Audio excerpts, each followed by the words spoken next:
नमस्कार, स्वागत है आपका डीबी लाइव के इस खास कार्यक्रम में। मैं हूं समीर आत्मज मिश्र। अयोध्या में चढ़ावा चोरी का मामला काफी बढ़ता जा रहा है। सुप्रीम कोर्ट में आज इस पर सुनवाई हुई और सुप्रीम कोर्ट ने तमाम पहलुओं को जाना जो याचिकाकर्ता थे, पेटिशनर्स थे, और उसके बाद एसआईटी की रिपोर्ट मंगाई जो राज्य सरकार ने एसआईटी वहां पर चढ़ावा चोरी की जांच के लिए बनाई है और जिसके आधार पर बताया जा रहा है कि उसी के आधार पर वहां 8 लोगों के खिलाफ एफआईआर दर्ज कराई गई जिनको जेल में रखा गया है। लेकिन अभी तक जो बड़ी मछलियां जिनको कहा जा रहा है, यानी बड़े नाम, बिग शॉट्स, उनके खिलाफ कोई आंच नहीं आई है। नाम मात्र को उनसे इस्तीफा ले लिया गया है 2 ट्रस्ट के 2 पदाधिकारियों से और चंपत राय जो महासचिव थे। लेकिन जिस तरीके से अब सुप्रीम कोर्ट में सुनवाई की अगली तारीख सोमवार को निर्धारित की गई है, तब तक ये उनको एसआईटी की वो रिपोर्ट भी पहुंच जाएगी उनके पास और वहां पर जो दूसरा पक्ष है यानी ट्रस्ट के पक्ष को भी वो सुन सकेंगे। फिर क्या होगा? क्या उम्मीद की जाए कि बड़ी मछलियों के खिलाफ कोई कार्रवाई हो पाएगी या फिर सब लीपापोती जैसे अभी तक हो रही है उसके बाद भी लीपापोती होगी? इन तमाम मुद्दों पर, इन तमाम पहलुओं पर बातचीत के लिए हमारे साथ प्रोफेसर अखिल स्वामी जी हैं। आप राजनीतिक विश्लेषक हैं, तमाम मुद्दों पर आप अध्ययन करते हैं, अपनी बातें रखते हैं अलग अलग प्लेटफॉर्म्स पर।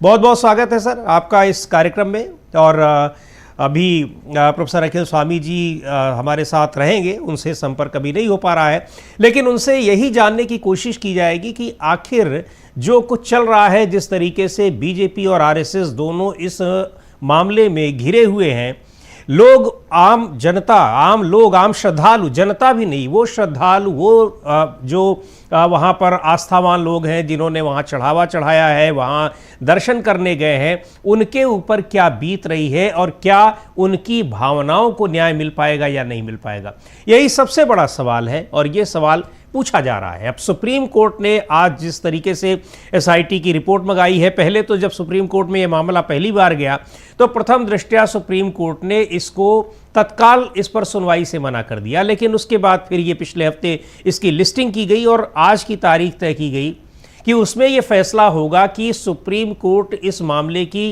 किसी स्वतंत्र जांच एजेंसी से जांच कराने का आदेश देता है या नहीं। तो अभी दोनों पक्षों से और जानकारी मंगाई गई है, खासकर ट्रस्ट की ओर से। उसके बाद ये कार्रवाई की जाएगी और नोटिस जारी किया गया है। अगला सोमवार काफ़ी अहम होगा कि सुप्रीम कोर्ट किस तरीके से इसको लेता है, क्या कुछ आदेश देता है। तो बात करेंगे प्रोफेसर अखिल स्वामी जी से और हमारे साथ वो इस समय मौजूद हैं। अखिल स्वामी जी से जानने की ये कोशिश करेंगे कि आखिर क्या लोगों को, जो वहाँ पर लोग हैं, श्रद्धालु हैं, वो उनकी जो भावना आहत हुई है, क्या उस आहत भावना को न्याय मिल पाएगा? ये एक बड़ा सवाल है और सवाल ये लगातार पूछा जा रहा है। ये सवाल तमाम प्लेटफॉर्म्स पर, तमाम फोरम्स पर, तमाम मंचों पर पूछा जा रहा है। राजनीतिक दलों के लोग भी ये सवाल पूछ रहे हैं और इसको लेकर लगातार आगे आंदोलन हो रहे हैं।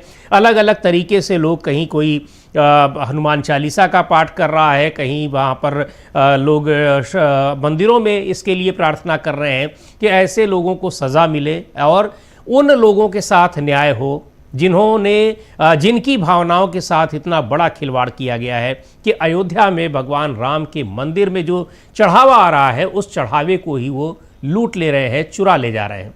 तो बहुत सारे सवाल इस पर उठ रहे हैं और किस तरीके से इसको देखा जाए ये अपने आप में बड़ा महत्वपूर्ण है, क्योंकि ये मामला अब केवल मंदिर का मामला नहीं है, श्रद्धालुओं से जुड़ा मामला नहीं है। अयोध्या को जिस तरीके से प्रचारित किया गया, राम मंदिर को प्रचारित किया गया, उसका राजनीतिक लाभ लिया गया, इसलिए ये मामला अब राजनीतिक भी बन गया है। 20 तारीख से यानी सोमवार से ही अब संसद का सत्र भी शुरू हो रहा है। उस सत्र में भी ये मामला, इस पर चर्चा होने की उम्मीद है। प्रोफेसर अखिल स्वामी जी हमारे साथ हैं। हम उन्हीं से जानना चाहेंगे कि सुप्रीम कोर्ट में आज जिस तरीके से इस मामले पर बात हुई है, सोमवार को फिर सुनवाई होगी। सर, क्या लगता है कि क्या जो श्रद्धालुओं की, करोड़ों श्रद्धालुओं की भावना आहत हुई है, उस आहत भावना को न्याय मिल पाएगा? देखिए मिश्रा जी, मुझे तो ये लगता है, देखिए 2 चीजें हैं, क्या होना चाहिए और क्या होने की संभावना है जी। देखिए, होना तो ये चाहिए कि जैसे आपने कहा कि हिंदू भावनाओं पे बहुत बड़ी ठेस पहुंची है, ऐसा तो कोई कल्पना ही नहीं कर सकता था कि मंदिर के अंदर और भगवान राम के मंदिर के अंदर चोरी हो। जी। लेकिन देखिए, दो तरह के एविडेंसेस होते हैं, एक होते हैं डॉक्यूमेंटल एविडेंस, एक होते हैं सर्कमस्टेंशियल एविडेंस। जी। और ये मानी बात है कि हिंदुस्तान का जितना हमारी जनसंख्या है, सब लोग ये मानते हैं, सारे के सारे जो सर्कमस्टेंशियल एविडेंस है वो दिखाते हैं कि ये बहुत बड़ी कॉन्स्पिरेसी हुई है जो हमारी भावना के साथ हुई है। आप देखिए, जैसे अब देखिए जितने बड़े बड़े संत हैं जी, जो बड़े बड़े कथावाचक हैं, अब वो भी कहने लगे हैं कि इस ट्रस्ट के अंदर संतों को, साधुओं को नहीं स्थान दिया गया, पॉलिटिकल लोगों को दिया। वृंदावन के संत हों, चाहे वो बागेश्वर धाम हों, चाहे बाकी लोग हों, सब ये कह रहे हैं कि ये पूरी तरह से एक प्रकार का ऐसा ट्रस्ट बना जिसमें दिल्ली ने डिसाइड किया कि कौन कौन ट्रस्ट में होगा। और जो माननीय मोदी जी के प्रिंसिपल सेक्रेटरी थे नपेंद्र मिश्रा, उसके अध्यक्ष होंगे। और सारे लोग आपने देखा, जितने भी ट्रस्टी वहां पे हैं, सब या तो वीएचपी के हैं या आरएसएस के हैं या बीजेपी की बैकग्राउंड के जी। इसका मतलब यह है कि आपकी इंटेंशन जब ये ट्रस्ट बना वहीं से गड़बड़ थी। अच्छा, उसके बाद ये घटनाएं, ये भी सर्कमस्टेंशियल एविडेंस बताता है जी कि अगर मान लीजिए आप संस्था के प्रमुख हैं और आपको 4 लोग नीचे वाले आके बताते हैं कि आपके मातहत जो आपका पीए है वो घूस ले रहा है, तो उसके बाद भी अगर आपने पीए के ऊपर दंड नहीं देते हैं और वो एविडेंस भी देते हैं कि साहब ये एविडेंस है, और उसके बावजूद आप उसको दंड नहीं देते, तो ये बताइए कि आप उसके अंदर कॉन्स्पिरेटर हैं कि नहीं। जी भाई मान लीजिए जज साहब हैं और जज साहब के नीचे पेशकार बैठते हैं। अच्छा, पेशकार के लोग फोटो खींच लें पैसे लेते हुए, वीडियो बना लें पैसे लेते हुए, और जज साहब को रिटन कंप्लेंट दें, उनके बाद जाके कहें कि साहब आपका पेशकार जो है ये बड़ा उधम इसने बचा रखा है और ये घूस देता है।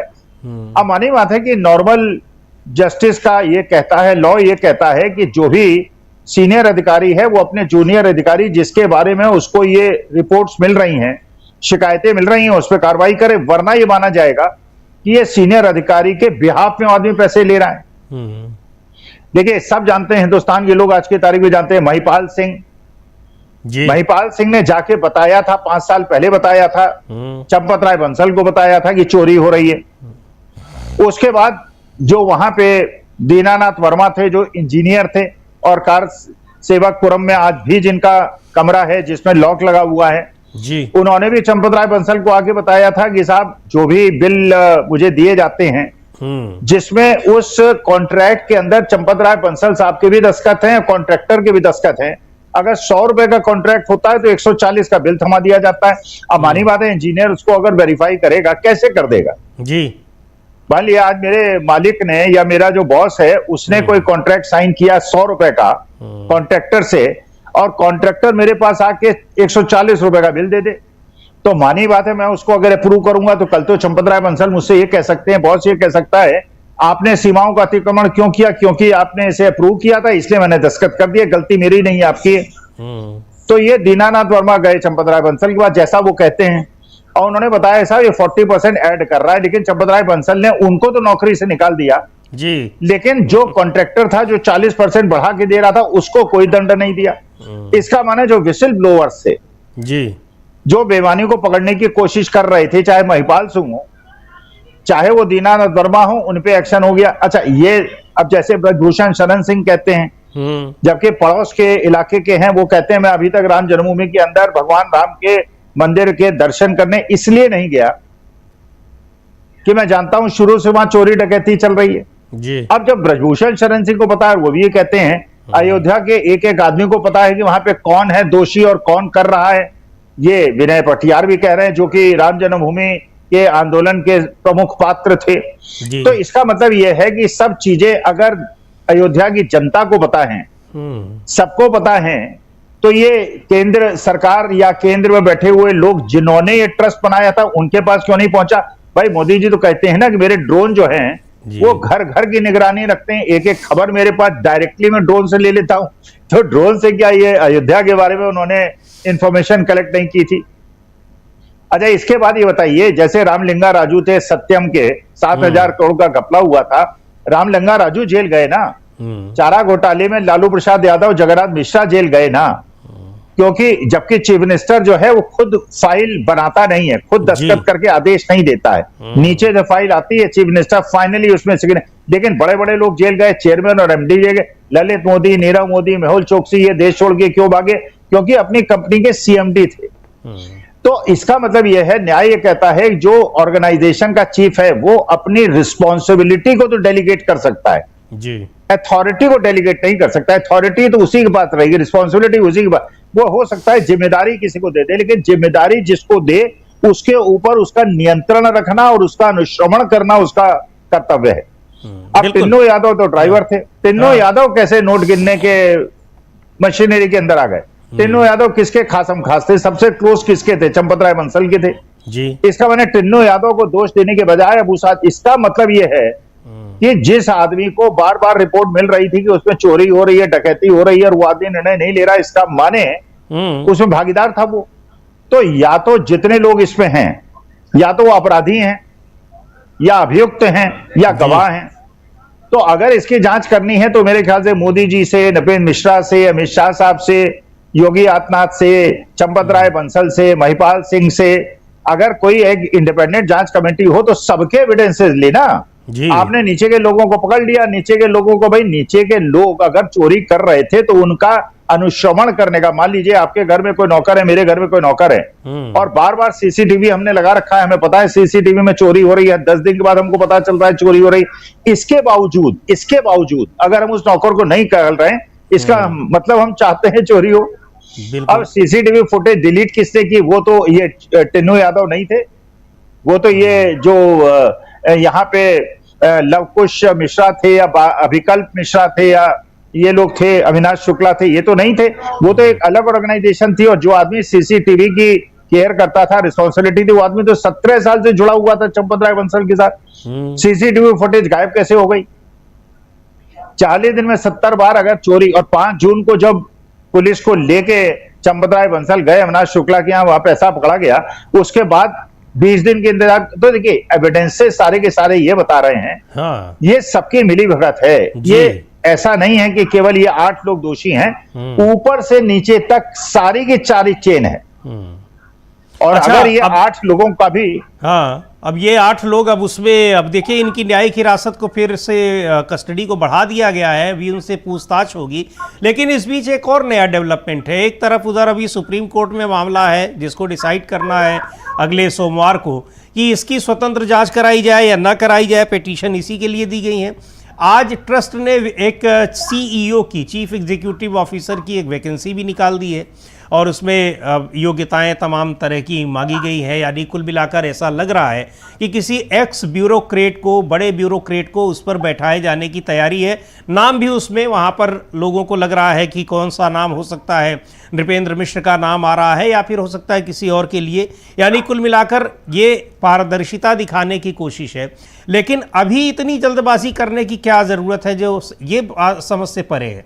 पहले जांच हो जाने दीजिए। अभी तो ये भी नहीं है कि ये ट्रस्ट यही रहेगा कि ट्रस्ट भंग करके दूसरा ट्रस्ट बनेगा, क्योंकि अगर जांच की कोई फाइनल रिपोर्ट आती है, उसके आधार पर कुछ कार्रवाई होती है, कुछ लोग नपते हैं, पूरा का पूरा ट्रस्ट कहीं ना कहीं एक उस सारी चीज़ों में अगर घालमेल में दोषी पाया जाता है, तब तो फिर इस ट्रस्ट पे विश्वसनीयता ही खत्म हो जाएगी। लेकिन ट्रस्ट यहाँ पर वैकेंसी निकाल दे रहा है अपने एक अधिकारी की, और तो और प्रोफेसर अखिल स्वामी जी, चंपत राय भी अभी बिल्कुल उसी तरीके से काम कर रहे हैं। उनके नाम से वीआईपी पासेस जारी हो रहे हैं, रोज़ उसकी तस्वीरें आ रही हैं कि कैसे वो पास जारी कर रहे हैं, अब किस कैपेसिटी से जारी कर रहे हैं, ये समझ से बाहर है। देखिए वास्तविकता ये, आप सीओ अपॉइंट कर लीजिए, हमें उसमें कोई आपत्ति नहीं, सीओ अपॉइंट कर लीजिए जी। लेकिन जो क्राइम ऑलरेडी कमिटेड है, जो क्राइम हो गया, उस क्राइम का दंड दे लेंगे ना। भाई मान लीजिए कोई आदमी डकैती में पकड़ा जाए, मर्डर में पकड़ा जाए, फिर वो कहे कि ठीक है मर्डर मैंने कर दिया था, अब मैंने ऐसा नियम बना दिया है, ऐसी व्यवस्था कर दी है कि आगे से मैं मर्डर नहीं करूंगा। अरे भैया आगे मर्डर नहीं करोगे, सजा नहीं मिलेगी, तुम पे जांच नहीं होगी, तुम जेल नहीं जाओगे। लेकिन जो ऑलरेडी कमिटेड क्राइम है, जो पिछले 5 साल से लगातार हो रहा था, जिसके एविडेंसेस थे, जिसकी खबर सब लोगों को थी, उसके बावजूद किसी ने रोकने का प्रयास नहीं किया, इसका मतलब यह है कि उसमें क्रिमिनल नेग्लिजियंस और क्रिमिनल कॉन्स्पिरेसी के तहत जितने लोग भी उस चेन के अंदर है उन्हें दंड क्यों ना मिले। नए आप सीईओ बना दीजिए, एडिशनल सीईओ बना दीजिए, चीफ सीईओ बना दीजिए, हमें उससे कोई आपत्ति नहीं, लेकिन जो पहले क्राइम कमिट हो गया उसका तो दंड आप देंगे ना। तो देखिए ये बात बिल्कुल सही है कि चंपत राय बंसल, मानी बात है, हर आदमी, ये तो विनय कटियार भी कह रहे हैं, ये ब्रजभूषण शरण सिंह, सब लोग कह रहे हैं, अयोध्या का आदमी कह रहा है कि इसमें 3 ही लोग इन्वॉल्व हैं, गोपाल राव हैं, अनिल मिश्रा हैं और चंपत राय बंसल हैं। बाकी लोग तो टिन्नू यादव को पकड़ लिया, टिन्नू यादव 35 साल से लगातार आरएसएस का कार्यकर्ता है, चंपत राय बंसल का खासम खास है। अच्छा, वो जिस आदमी ने शिकायत की थी, जिसने सोशल मीडिया में डाला था कि 900 बार अखिलेश यादव से टिन्नू यादव की बात की, उसने माफी भी मांग ली। इसलिए माफी मांग ली कि झूठा अखिलेश यादव को बदनाम करने के लिए वो एक सोशल मीडिया में उसने पोस्ट डाली थी। तो देखिए हम ये कह रहे हैं आगे क्या करेंगे, करिए आप, बहुत अच्छा है, आगे चोरी नहीं करेंगे, लेकिन जो अभी तक 2-3 हजार करोड़ की डकैती वहां पे हो गई है जी, और जिस प्रकार से उसमें क्रिमिनल कॉन्स्पिरेसी दिख रही है, उसके लिए किसी को दंड मिलेगा कि नहीं मिलेगा? या ये कहेंगे कि रामलिंगा राजू ने चलिए बोर्ड में चेंज कर दिया, नया बोर्ड कॉन्स्टिट्यूट कर दिया तो 7,000 करोड़ का घपला हो गया, चलिए इसको माफ कर देते हैं, या ललित मोदी, नीरव मोदी को इससे माफ कर देते हैं, उन्होंने बोर्ड जो है रिकॉन्स्टिट्यूट कर दिया और प्रधानमंत्री ऑफिस से जो कहा गया उसी के हिसाब से बोर्ड बना दिया।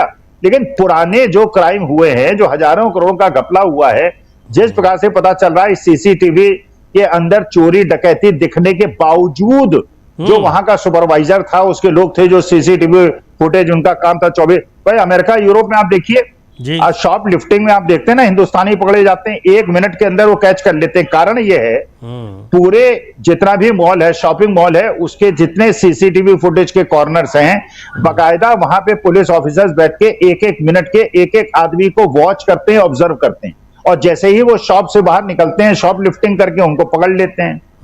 भैया सीसीटीवी फुटेज इसलिए थोड़ी लगाई थी कि चोरी होती रहे 40 दिन में 70 बार और 5 साल में 5,000 बार, और उसको पकड़े नहीं। अरे भाई, तो इसका माने वो आदमी को जेल क्यों नहीं भेजा जा रहा जो सीसीटीवी फुटेज का इंचार्ज था? इनकी ड्यूटी सीसीटीवी फुटेज को देखने के लगी थी अगर इतनी चोरियां हुई। देखिए ढकने से काम नहीं चलेगा, ये हिंदू जनमानस की भावनाओं का प्रश्न है, हमारी भावनाओं को ठेस पहुंची है, और जरा सी बात पे जिनकी भावनाएं ठेस पहुंचती थी, आज इतना बड़ा कांड हो गया है।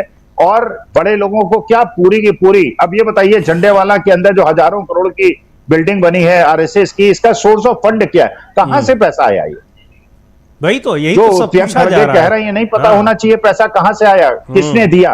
कहीं ये राम जन्मभूमि का पैसा तो नहीं है, इसकी जांच नहीं होनी चाहिए, या आपस में तार नहीं जोड़ने चाहिए कि जो ये मंदिरों के अंदर चोरी हो रही है, ये क्या बीएचपी और इनके सब जब दफ्तर जो बन रहे हैं उस पर खर्च हो रहा है, या चार्टर्ड प्लेन से जो लोग जा रहे हैं उस पर खर्च हो रहा है? तो इसकी जांच पूरी तरह से होनी चाहिए। ये तो निष्पक्ष जांच, अब मानी बात है, सुप्रीम कोर्ट अगर होना चाहिए, क्या उसे करना चाहिए, तो एक सिटिंग सुप्रीम कोर्ट के जज साहब को उसमें बिठा दिया जाए और उनको नियुक्त अधिकारी जो अपने चॉइस के वो लेना चाहें पुलिस ऑफिसर्स को, उसको ले लें और उसके बाद जांच कर दी जाए। भाई आज के बाद तो पुलिस के पास ये तरीका है कि वो पुरानी डिलीटेड ईमेल्स को और सीसीटीवी फुटेज को रिट्रीव कर ले।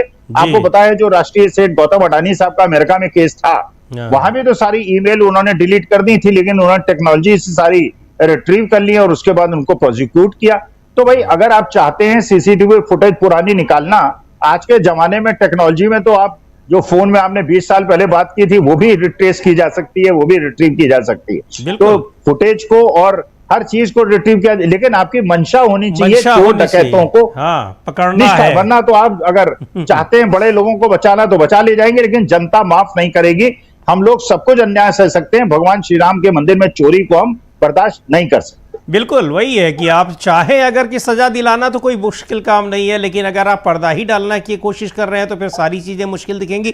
एक चीज़ और है प्रोफेसर अखिल स्वामी जी, 3 दिन बैठक की, बड़ा गहन मंथन हुआ आरएसएस ने बेलगावी में, कर्नाटक में, लेकिन उसके बाद उन्होंने राम मंदिर को लेकर कोई ऐसा लग रहा है कि जैसे उनके पास कोई जवाब नहीं। आप माफ़ी मांग रहे हैं, तो क्या लगता है जवाब है नहीं, या जवाब देने की स्थिति में नहीं है, जवाब देने के लिए उनके पास कोई जवाब है नहीं? किस तरीके से देखा जाए इस, यानी वो कुल मिलाकर सामान्य भाषा में कहें कि बैकफुट पर हैं, या फिर वो भी एक तरीके से ये सोच रहे हैं कि लोग भूल जाएंगे, या फिर हमारे ऊपर कोई फर्क नहीं पड़ेगा, हम चाहे कुछ भी करें, भगवान राम के मंदिर को लूटें, भगवान राम को लाने का हम दम भरें, कोई देश की जनता ये सारी चीजें हम जो कुछ कह देंगे सब स्वीकार कर लेगी। देखिए, उन पे तब तक असर नहीं पड़ेगा जब तक ये चुनाव आयुक्त और ये ज्ञानेश कुमार गुप्ता हैं जी। वोट हम किसी ईवीएम में डालेंगे, काउंट किसी और की कर लेंगे, उसके बाद किसी को सुनेंगे नहीं, समाजवादी पार्टी कांग्रेस के कार्यकर्ताओं को मार मार के भगा देंगे और उसके बाद 3 घंटे बिजली चली जाएगी, उसके बाद 17th राउंड पे अपने लोगों को जिता देंगे। जब तक ज्ञानेश कुमार गुप्ता है, चुनाव आयोग है, इसमें कोई न्याय मिलने की तो उम्मीद है नहीं। अच्छा, अगर माफी मांगने से दंड खत्म हो जाता है तो भैया जितनी जेलों के अंदर जितने भी अपराधी हैं, मर्डर के, डकैती के, चोरी के, पेटी क्राइम्स के, सबसे कहो माफी मांग ले और बाहर आ जाए। और क्या? माफी करने से कानून में कोई प्रावधान है कि माफी करने? अरे जो तुमने क्राइम किया है, और यहां तो केवल एम्बेजलमेंट का केस नहीं है, मनी लॉन्ड्रिंग का भी केस है जी। ये मनी लॉन्ड्रिंग का केस है, इसमें ईडी इन्वॉल्व होनी चाहिए और ईडी को तुरंत चंपत राय बंसल को कस्टडी में लेके गोपाल राव को और अनिल मिश्रा को और जो बड़े बड़े लोग उसमें इन्वॉल्व हैं जिनके साथ। अच्छा, ये इतना आसान काम है। अगर मान लीजिए मैं तो पुलिस अधिकारी कभी नहीं रहा, मान लीजिए मैं होता, कॉल डिटेल्स निकलवा लीजिए ना इन 3 लोगों की जी, इनके मोबाइल को टेक ओवर कीजिए, कस्टडी लीजिए और पिछले 5 साल के अंदर इन्होंने किस किस से बात की है निकाल लीजिए। भाई टिन्नू यादव पे आरोप लगा रहे थे कि टिन्नू यादव अखिलेश, अरे यार अखिलेश यादव टिन्नू यादव की कॉल डिटेल निकलवा लीजिए, गोपाल राव की निकलवा लीजिए, अनिल मिश्रा, और मैं लिख के दे सकता हूं अगर ये कॉल डिटेल निकलवा ली गई जी, 99% इनकी कॉल्स रिसीव और इन्होंने जो किया होगा वो वीएचपी, आरएसएस और बीजेपी वालों को किया होगा, लेकिन वो कॉल डिटेल में नहीं निकालेंगे। अरे यार अगर चोरी पकड़ना चाहते, इसका मतलब चोरी नहीं पकड़ना चाहते, आप बड़े गुनहगारों को बचाना चाहते, क्योंकि उसमें आरएसएस, वीएचपी और बीजेपी के लोगों का नाम निकलेगा। बिल्कुल सीधा सीधा मतलब है कि वहाँ पर चाहते ही नहीं है, क्योंकि चाहेंगे कॉल डिटेल निकलवा लेंगे, भाई वही है, कोई मुश्किल बात नहीं है, लेकिन निकलवा लेंगे तो फिर पता लग जाएगा कि बात कहाँ से कहाँ हो रही है और क्या कुछ हो रहा है। तो ये अपनी जगह ये बिल्कुल सही बात है और इसीलिए कारण ये है कि अब उसको इधर से उधर घुमाने की कोशिश हो रही है। लेकिन अगर जो आप कह भी रहे हैं और हो सकता है कि सुप्रीम कोर्ट उस तरह का आदेश दे या फैसला करे कि इसकी एक स्वतंत्र एजेंसी से कोई किसी रिटायर्ड जज से जांच कराई जाए, क्योंकि अभी तक जो अब एसआईटी की रिपोर्ट जो मांगी गई है, एक और बड़ा दिलचस्प पहलू इसका है, सॉलिसिटर जनरल कहे कि इसकी सील बंद लिफाफे में रिपोर्ट आनी चाहिए। अब सील बंद लिफाफे में वो रिपोर्ट क्यों मंगा रहे हैं ये नहीं समझ में आ रहा, जब वो सार्वजनिक कर दी गई है और एसआईटी ने नहीं सार्वजनिक की, वो ट्रस्ट के प्रेस कॉन्फ्रेंस में सार्वजनिक की गई है, तो अब उसको सील बंद लिफाफे में क्या अभी भी कोई चीज है उसमें छिपाने वाली? और हालांकि सभी को जैसे पेगासस का मामला था, राफेल का मामला था, सील बंद लिफाफे में। अरे भैया ये तो हमारी भावना को ठेस पहुंची है ना जी, हमारे लोगों की चंदा चोरी हुई है, हजारों लाखों करोड़ों जो हिंदू लोगों ने वहां 5 रुपए, 10 रुपए, 100 रुपए, 1000 रुपए, 1 लाख, 1 करोड़ रुपए वहां दान दिया, उनकी भावना फिर पहुंची है। उनको पता चलना चाहिए कि उनके साथ न्याय हो रहा है देश के अंदर कि नहीं हो रहा है। अभी तक तो कहते हैं हिंदू खतरे में, अब पता चल रहा है हिंदुओं की भावना भी खतरे में है। तो ये तो अधिकार हमारा जानने का है और ये खुली, बल्कि इसमें तो ओपन कोर्ट्स होनी चाहिए। बल्कि हम तो कहेंगे कि आप नार्को टेस्ट करा दीजिए, ये 8 लोगों का जो जेल के अंदर बंद है, ये सारा उगल देंगे। लेकिन ये खुशखबरी है कम से कम, या 8 लोगों में भी आपस में गुत्थम गुत्था शुरू हो गई है। अनिल मिश्रा, गोपाल राव और उसमें चंपत राय बंसल में भी गुत्थम गुत्था शुरू हो गई है, आरएसएस, बीजेपी में भी हो गई है। हर आदमी भी दूसरे पे दोष डालने के लिए तुला हुआ है। तो देखिए ये मामला शांत होने वाला तो नहीं है जी, ये इसलिए नहीं शांत होने वाला है कि ये पैसे के एम्बेजलमेंट का मामला भी है, ये मनी लॉन्ड्रिंग का मामला भी है, भावनाओं को ठेस पहुंचाने का मामला भी है, और ये भगवान श्री राम का मामला है। भगवान श्री राम के मामले को मेरे ख्याल से हिंदुस्तान की 145 करोड़ जनता में एक भी आदमी ऐसा नहीं होगा जो कहेगा कि मंदिर के अंदर चोरी, इतनी ज्यादा बड़ी चोरी, इसका रहस्योद्घाटन नहीं होना चाहिए और इसके दोषी को फांसी नहीं मिलनी चाहिए, बल्कि दे शुड बी हैंग्ड। तो अब क्या आपको लग रहा है कि क्या सुप्रीम कोर्ट कोई एक स्वतंत्र जांच का आदेश देगा या फिर एसआईटी की रिपोर्ट के आधार पर कोई फैसला देगा? क्या कुछ लग रहा है आपको? आज की जो सुनवाई हुई, हालांकि बहुत संक्षिप्त सुनवाई ही हुई, इसमें बहुत ज़्यादा कुछ हुआ नहीं, केवल यही हुआ कि उसने एसआईटी की रिपोर्ट मंगाई है, तलब की है और वो अब मिलेगी उनको। लेकिन इसके बावजूद क्या, चूंकि ये जो आस्था का सवाल है, ये सारी चीज़ें, ये सारे पहलू सुप्रीम कोर्ट के पास भी होंगे, क्योंकि सुप्रीम कोर्ट ने पहले इसको टेकअप करने से मना कर दिया था, लेकिन बाद में कहा, सुनवाई के लिए तैयार हुआ और आज फिर उस पर ये बात भी हुई है, अगले सोमवार को फिर इस पर सुनवाई होगी। तो क्या आदेश कोई कर सकता है सुप्रीम कोर्ट की एक स्वतंत्र तरीके से, स्वतंत्र एजेंसी से वो जांच कराए? नहीं, करने को तो देखिए माननीय सुप्रीम कोर्ट को इतनी पावर्स है, वो कुछ भी कर सकता है। हाँ जी। लेकिन ये भी है ना कि इसमें जो आप टारगेट देंगे और जो एजेंडा देंगे कि इसके अंदर जांच होनी है, वो अगर आप नियमित करेंगे ही नहीं, अब इसको तो अनलिमिटलेस जांच होनी चाहिए, हर तरफ से जांच होनी चाहिए, हर आदमी से पूछताछ होनी चाहिए, डायरेक्टली इनडायरेक्टली जो भी इन्वॉल्व है, वहां सिक्योरिटी पर्सनल से भी बात जांच होनी चाहिए, हर आदमी से जांच होनी चाहिए जिसे तार मिल सके। और ये तो मेरे ख्याल सरकार की भी मंशा होनी चाहिए कि डकैत पकड़े जाएं, चोर पकड़े जाएं। लेकिन मेरे को आशा नहीं है, देखिए अभी तक तो जो पिछले 10 साल 12 साल से देख रहा हूं, मुझे आशा नहीं है। इसमें यही होगा कि सीबीआई जांच करा ली जाए, और सीबीआई आप जानते हैं सेंट्रल गवर्नमेंट की एजेंसी है, कम से कम एसआईटी की जांच तो योगी आदित्यनाथ कराई थी, उनके अंडर में था। आप जानते ही अमित शाह और योगी आदित्यनाथ में आजकल बहुत ज्यादा तनातनी चल रही है, तो सीबीआई के हाथ में आ जाएगी। 10 साल लगेगा, तब तो लोग भूल भाल जाएंगे। लेकिन अगर इसके लिए आप चाहते हैं कि असली चीजें बाहर आए, तो सारी कॉल डिटेल्स इन लोगों की निकलवा लें, रोज की कॉल डिटेल्स निकलवा लें, और उसके बाद नार्को टेस्ट इन लोगों का करा लें, और ये पूरा जो ट्रेल आपका निकल आएगा कितने हजार करोड़ों का ये घपला है। और जो लोग ये कह रहे हैं 200 किलो चांदी दी, कोई कह रहा 1.25 लाख दिया, कोई कहता है 1 करोड़, जैसे उद्धव ठाकरे कहते हैं कि हमारी शिवसेना ने 1 करोड़ रुपए दिए और रसीदें नहीं मिली लोगों को, तो उन सबको भी उनके एविडेंसेस होने चाहिए। लेकिन ये जांच जो है इंडिपेंडेंट होगी, इंडिपेंडेंट जांच से कुछ निकलेगा, इस पे मुझे जरा भी आशा नहीं। तो आशा नहीं है, लेकिन देखिए सोमवार को क्या होता है। सुप्रीम कोर्ट ने अब एसआईटी की रिपोर्ट तो मंगाई है, लेकिन एसआईटी की रिपोर्ट देखी जाएगी। अगर सीबीआई की जांच का भी आदेश किया जाता है तो उस पर भी लोग उसी तरीके से भरोसा कम कर पाएंगे जिस तरीके से एसआईटी की रिपोर्ट पर लोगों को भरोसा नहीं हो रहा है। और एसआईटी ने अभी तक जो कुछ काम किया है उसको देखते हुए उनका ये भरोसा और ज़्यादा पुख्ता हो रहा है। लेकिन अगर किसी स्वतंत्र एजेंसी से, खासकर अगर किसी पूर्व न्यायाधीश से जांच कराने का आदेश सुप्रीम कोर्ट देता है, तब ये उम्मीद ज़रूर की जा सकती है कि शायद छोटे जो कर्मचारी हैं उनके अलावा कुछ बड़ी मछलियां भी हाथ लगें, और इनके तार कहां तक जुड़े हुए हैं इस चढ़ावा चोरी के, उसके बारे में भी कुछ खुलासा हो। तो अब देखते हैं क्या कुछ होता है। बहुत बहुत शुक्रिया प्रोफेसर अखिल स्वामी जी इस कार्यक्रम में शामिल होने के लिए और तमाम जानकारी के लिए। अब सोमवार का दिन बड़ा अहम होगा इस मामले में कि सुप्रीम कोर्ट चढ़ावा चोरी को लेकर जांच कैसे हो, इस पर वो क्या फैसला देता है। अब इस कार्यक्रम को यहीं समाप्त करते हैं। मुझे दीजिए इजाज़त। नमस्कार।